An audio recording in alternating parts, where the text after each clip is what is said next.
It's a quiet morning in St. Paul after the Metrodome Blizzard. It's about 5 degrees below zero, and it's going to be sunny today. But I don't think any of the snow is going to melt.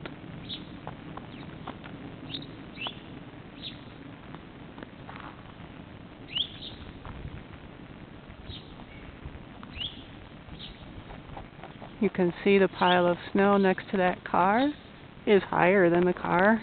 Poor fella's been shoveling out his driveway every time the plow goes by.